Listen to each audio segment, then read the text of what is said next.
You're about to witness a truly amazing display of love and trust, one that's as moving as it is unique. It's an unforgettable reunion between a gorilla called Kwibi and the man who raised him and then released him into the wild. Zookeeper Damien Aspinall waited 5 years before returning to Africa to check up on his old mate. He didn't really expect Kwibi to remember him. He couldn't have been more wrong.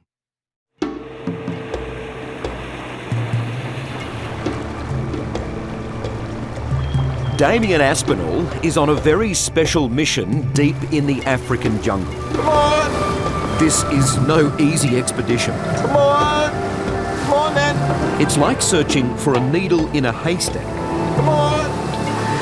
Come on! Damien's trying to locate a gorilla called Kwibi, who he hand-raised in England and released into the wilds of Gabon 5 years ago. He was a very, very sweet gorilla, one of the first gorillas we took back to the Gabon and released back into the wild.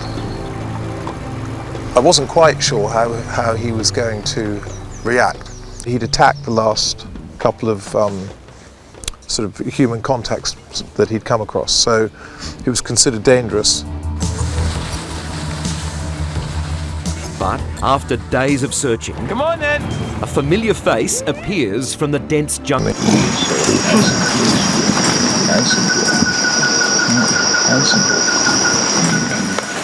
That was fun. I was actually a bit more worried when he started introducing me to his wives, because some of them were wild caught, and they don't know me. He thoroughly embraced you. He did, yeah, and didn't want me to go. Like an old friend. Yeah, very, very sweet. And it was actually very difficult leaving him. He didn't want me to leave. Can you bring me over a sleeping bag? Yeah. I'm turning quite now, I'm going to get out of here. To understand this unique bond Damien Aspinall has formed with Kwibi, you need to understand his unique childhood. His father, John, was an eccentric gambler who opened a string of casinos in the 60s and literally raised with wild animals, and especially the family's gorillas. It sounds odd for most people, but it's because it was, you know, there were just gorillas in the house and tigers in the house and wolves in the house. It was completely ordinary. I didn't find it strange at all. And today, Damien has not just inherited, but expanded what his father started. I think it's fairly docile. They don't take your finger off or anything, do they? As I discovered, trying to get our interview underway. Damien, I think we've been replaced.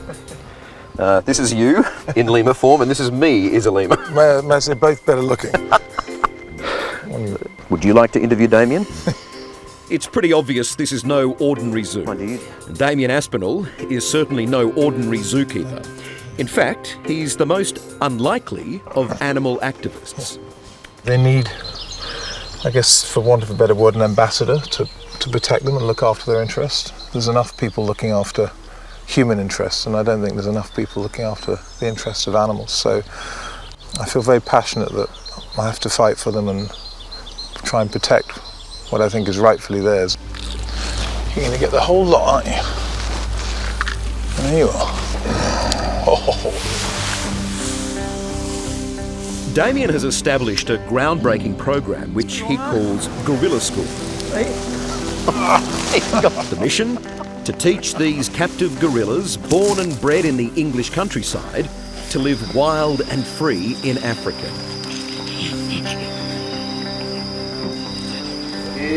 Watching Damien work and play with some of the most powerful animals on Earth is quite amazing. Gorillas this size could kill a man in seconds. He's a good boy. But to Damien, they're friends. They're all gone, isn't it? They're incredibly strong and powerful animals, aren't they? Oh, yeah. Yeah, you could put 5 Mike Tysons in with one silverback, they wouldn't stand a chance. They could snap your arm like a twig, like a toothpick.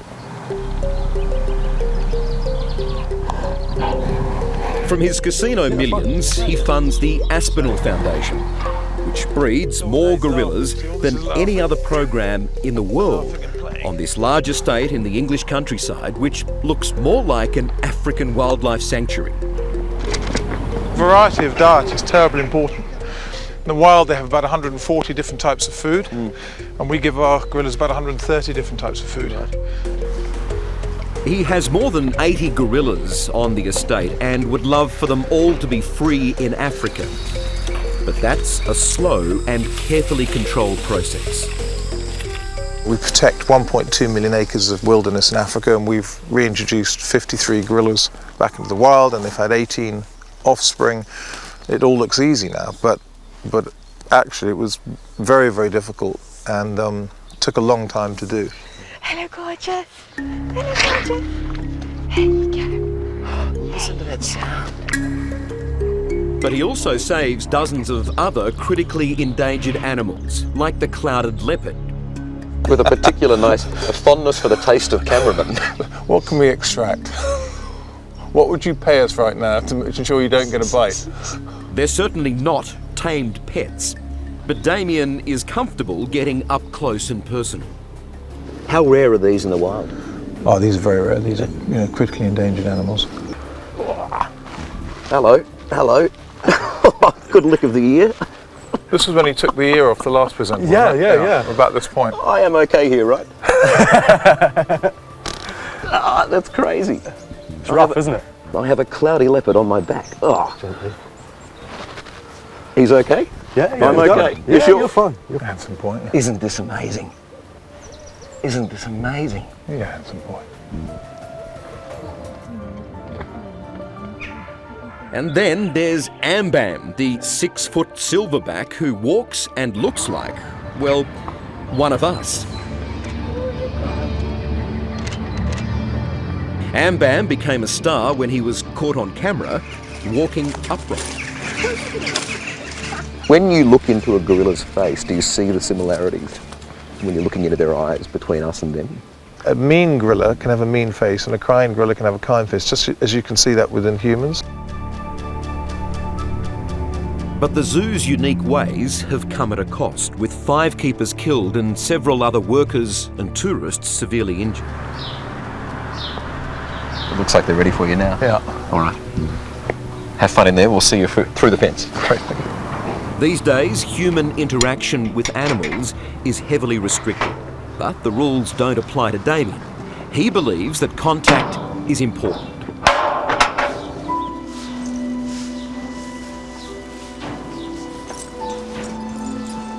You have to get to that level of trust with a wild animal where they would absolutely never mean to harm you, because they consider you part of their tribe or their family. But there's absolutely no way that they'd ever want to harm me. They'd protect me. That very unique bond is no greater than with Kwibi. Back in the jungle, there was more to that remarkable reunion between Damien and his favourite gorilla. Kwibi did not want Damien to leave. Then when I did go, he followed the boat all the way back to camp, and then he nested the other side of my hut on the other side of the river, and he waited all morning, and he was calling me in the night. And the very next morning, Kwibi was still there, nestled in the riverbank. Kwibi!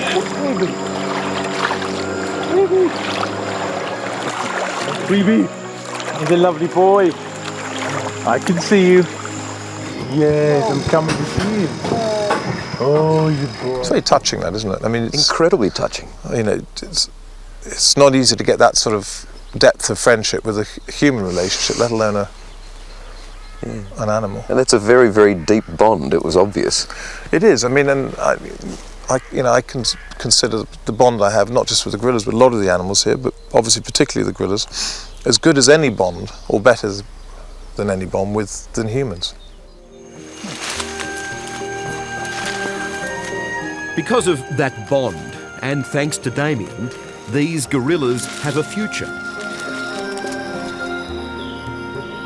Whether living wild in the African sanctuary, or to a ripe old age on his English estate.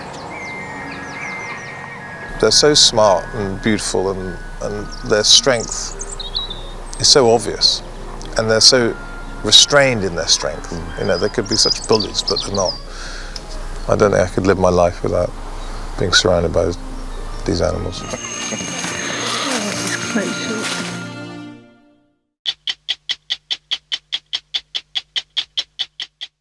Hello, I'm Tara Brown. Thanks for watching 60 Minutes Australia. Subscribe to our channel now for brand new stories and exclusive clips every week.